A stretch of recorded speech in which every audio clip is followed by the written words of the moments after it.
So thank you everyone for the invitation and for staying late for this session. And so I'm Yousef. I'm a CEO and co-founder of SOLRA-PV. We're a startup company from the Hebrew University of Jerusalem.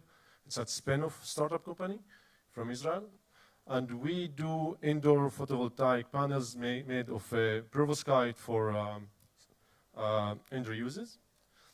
So the need or the problems started because of the tens of millions of batteries that are being disposed daily.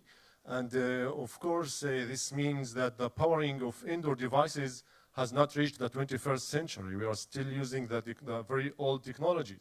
And these numbers are projected to double by 2030 because of the rise of the sensors and the IoT and the consumer electronics. And therefore, there is a need to find replacement. And clearly, that the power source needs to outlast the device it powers. And the solution is to harvest the indoor light to generate such power. And it has to work at a light intensities as low as 50 lux. This is really low. So this will be enabling us to power devices in our homes, in supermarkets, in offices, and in indoor farming, and etc. So indoor PV technology evolution started already in 1950s by silicon, but it firstly utilized in sensors where more energy is needed than the simple calculators only 50 years later. Then after came the OPV and in 1980s, and only 37 years later was utilized in sensors and other devices by Philips. Then after came the dye-synthesized solar cells, and recently the perovskite that only 13 years later was already commercialized.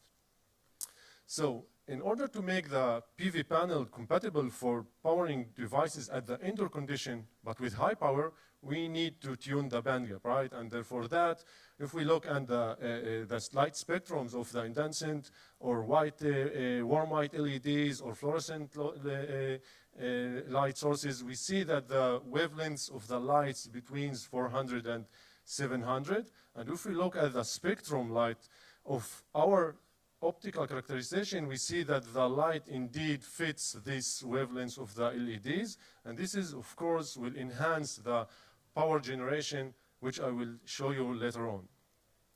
Our perovskite panel is made by purely printing using screen printers, so no need for sophisticated machinery or materials.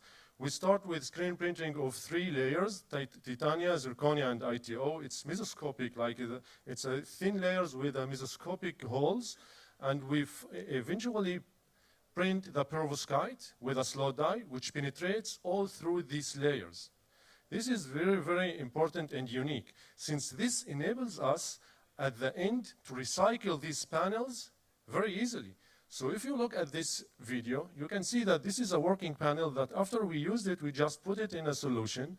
And what happens, the perovskite that we deposited it as the last layer already dissoluted in the solution. And then we will take this substrate and we put again the perovskite, we will get the same panel with the same efficiency. For example, we started with this efficiency here, and we made it again and again, and we maintain the same efficiency. So this is really unique property, and it's probably the easiest panel to be recycled. No need to take out all the panels that we printed previously. It's the same structure that we put the perovskite, use it for 10 or 15 years, take out the perovskite, and again. So we started around 3 years ago from a lab. We used glove box at the beginning. We had DMF in the perovskite. The perovskite deposition was based on 2 steps. We used drop cast. Of course, it's not really a scalable process.